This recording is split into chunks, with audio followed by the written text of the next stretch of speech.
del mundo, y Argentina en particular se está todavía despertando en un estado de shock y conmoción por la muerte del Papa de todos, pero también el Papa argentino, aquel que asumió sus funciones en marzo del año 2013. Hace minutos nada más estábamos en contacto y regresamos con él, con el doctor Daniel López Rossetti. Doctor, hablábamos de su larga convalecencia, de los inconvenientes que tenía su salud, pero también de su gran fortaleza espiritual para aguantar incluso en este último periodo, ¿no? Hasta ayer mismo, en la misa de Pascuas, para dar la bendición.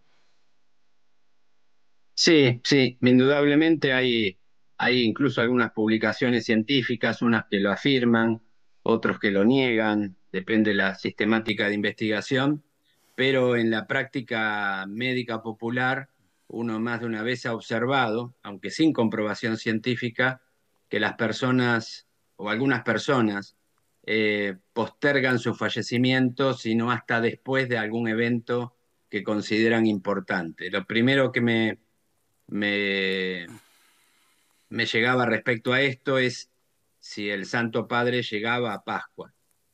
Y me quedé pensando ayer que sí, que pasó la Pascua. Y es lo primero que me vino a la cabeza. La posibilidad médica del fallecimiento era un hecho concreto, como antes comentábamos, Erika.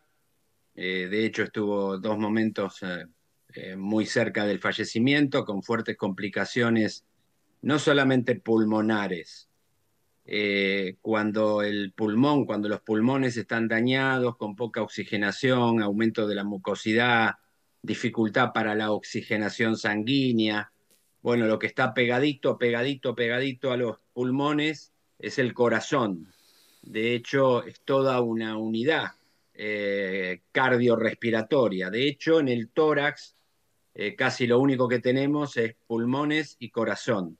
Así que cualquier complicación respiratoria siempre es una sobrecarga importante para la función cardíaca y este es el caso. El tema, Dani, que estamos ante un Papa rebelde, disruptivo.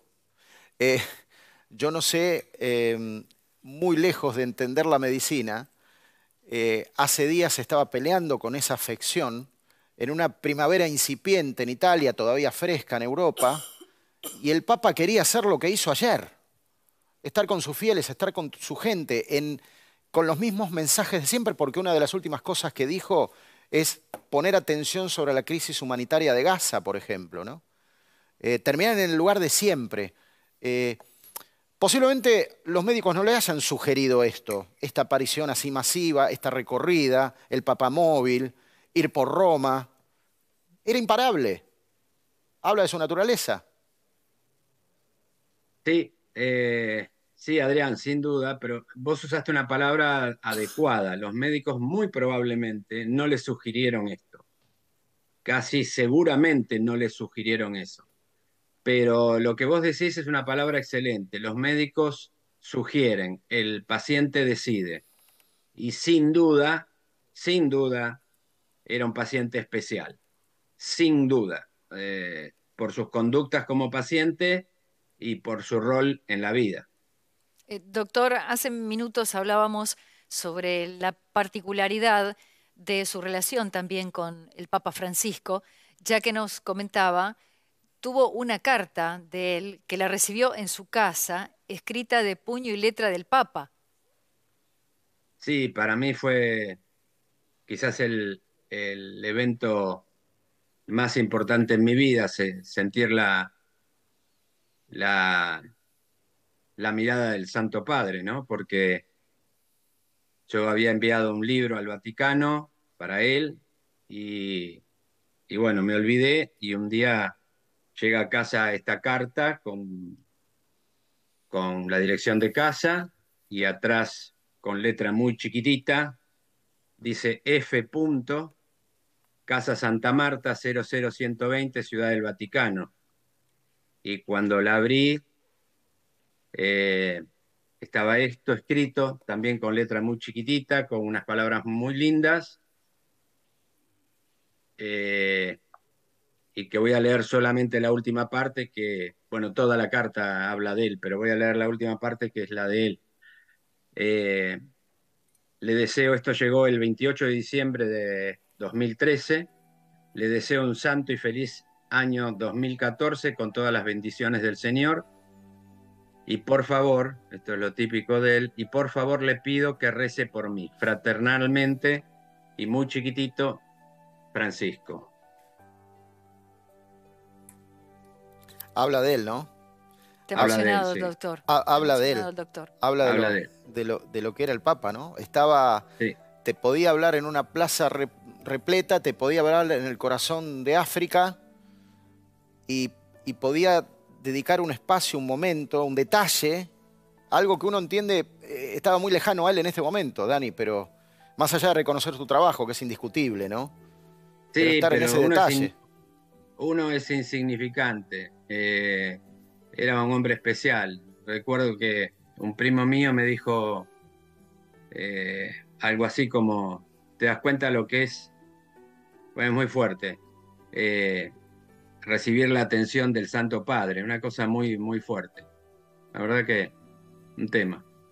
Doctor, acaba de conocerse que probablemente, y volviendo a la cuestión estrictamente médica, eh, haya sido la causa del deceso un derrame cerebral, ¿no? Y lo que nos tenía Bueno, ocupados hasta ahora era la cuestión de sus pulmones, como bien decía. es probable todo lo cardiocirculatorio. Recuerden que en un momento de la internación, y lo hemos charlado, había esas palabras raras que uno trata de evitar, pero que hablábamos de trombocitopenia.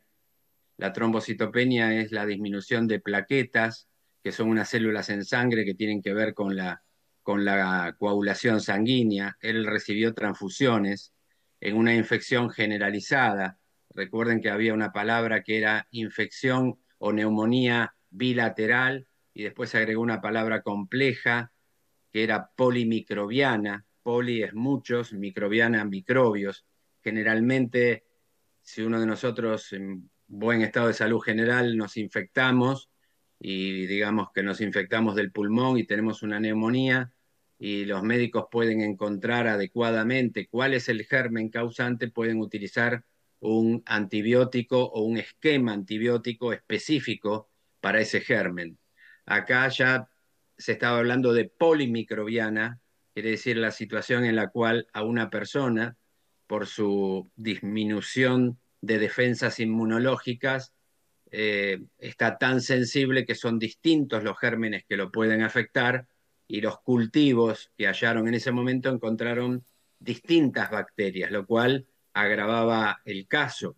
Y en esa situación, en infecciones polimicrobianas, donde hay una infección de algún modo con reacción inflamatoria generalizada, se altera la función de la médula ósea, que es lo que está en los huesos y fabrica la sangre, tanto los glóbulos rojos como los blancos, como las plaquetas que tienen que ver con la coagulación, con lo cual todo el sistema cardiovascular eh, funciona en forma límite, por decirlo de algún modo. Seguramente eh, la posibilidad de un derrame, de una hemorragia vascular cerebral es una de las tres o cuatro posibilidades de un fallecimiento de esta característica en un paciente que no estaba internado en terapia intensiva. No sé si me explico.